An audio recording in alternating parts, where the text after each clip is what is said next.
The shovel stopped mid-dig, a metallic thunk announcing that it had struck something other than dirt. Ramona jabbed into the soil again, curious about what was buried in her newly bought backyard.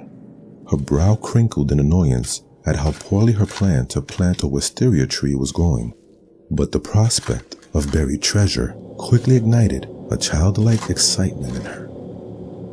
She had bought the countryside house in Waitsfield, Vermont, at a highly discounted price, one that her real estate agent Dave frequently joked was almost too good to be true. This house is simply to die for, and the price guarantees that you won't be crushed by debt.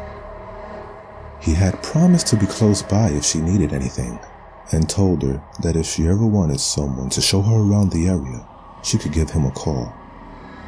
Dave had been flirting unashamedly with her since he had shown her around the property the week before, so Ramona has been glad to sign the paperwork and escape from his cramped, dingy office. While she was there, he hadn't mentioned the previous owners burying a time capsule or anything of the sort, so this was probably a forgotten child's toy or a long-lost metal lunchbox. A few moments worth of rapid digging passed, and more metal was revealed. 3 hours later, Ramona stood filthy and panting in front of a once-buried door that led further down into the depths of her backyard.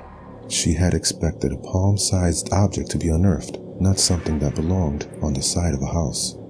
The dirt-streaked iron door was chained closed, with bolts and padlocks festooning it. As she stared at it, she could swear that she heard something moving behind it, and an almost inaudible scraping sound reached her ears. Ramona shook her head, easily convincing herself that she was just exhausted, and that it must be dirt sliding around on the other side of the door, from her disturbing the soil. The amount of rust on the chains showed that it had been closed for a long time, and when she tugged at one of the padlocks, it stayed firmly in place. She would ask Dave about it in the morning. At that moment, her growling stomach loudly demanded attention, so she figured that the mystery of the door could hold off until tomorrow. A phone call and a hot shower later found Ramona on the couch, a box of delivery pizza in hand. She clicked around Netflix, finally ending up in the horror section. What should we watch, Frankie boy? Her black lab, Frank, wagged his tail at her, clearly only interested in getting pizza. She tossed him one, laughing as her greedy mutt expertly caught the slice by the crust. He wolfed it down, barking happily in thanks. Ramona flicked past Let Me In, King Kong, A Nightmare on Elm Street, and Friday the 13th before settling on The Mummy. She hadn't seen the newest one yet, and the way the strange door in her backyard reminded her of a tomb had her in the mood for something scary. Ramona and Frank finished the movie, and as she headed to bed, she found herself feeling a little nervous about her first night alone in the Vermont countryside. She had grown up in Philadelphia, so being able to see trees outside of her window was a novelty.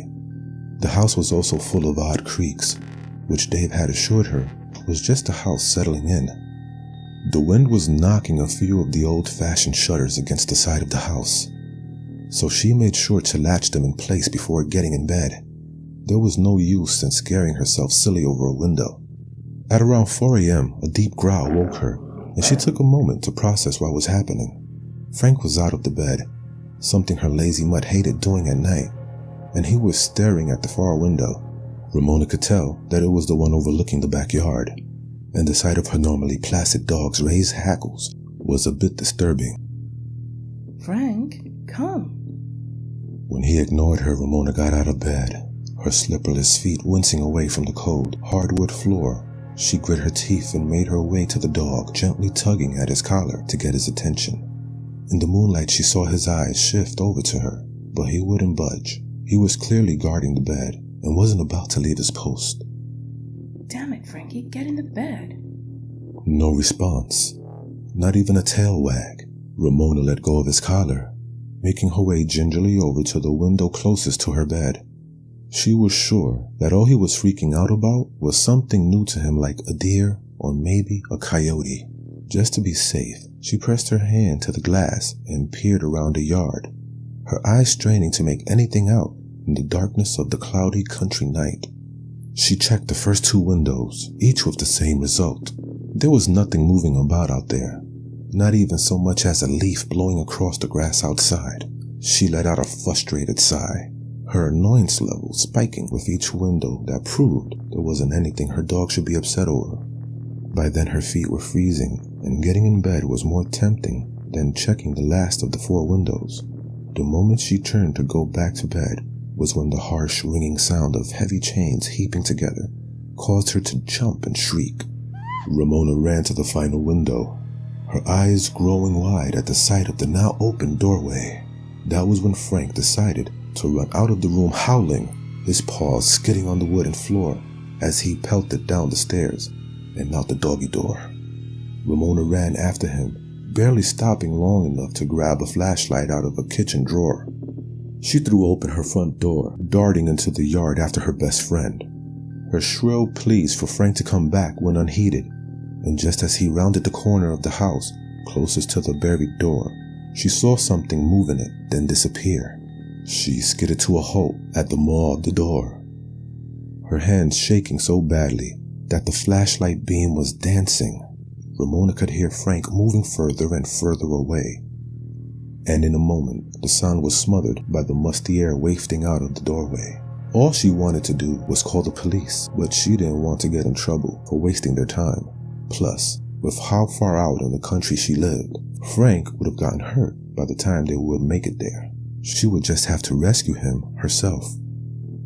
As she stood there debating, her knees trembling in terror, she heard the dog's quiet whimper. Frank? Her cry was swallowed by the darkness, and all that followed was silence. That was the first time she noticed the deep furrows on the inner side of the door. There were large, thick gouges in the iron, something which no animal could have done. They were long and unbroken, crossing from the upper right corner to the bottom left side, as though angrily swiped onto the door. Ramona was shaken out of her observance by another whimper, this one sounding even more shrill and panicked. That was it. She knew she just couldn't stand there while Frank was in trouble, so she repressed her fear of the unknown and passed through the doorway. We hope you're enjoying our presentation of Whimper, written by Mythology Loves Horror. Be sure to come back tomorrow for the exciting conclusion. In the meantime, browse through our channel for some more hair-raising content. While you're there, make sure you're subscribed and notified. See you next time, Dezombified friends.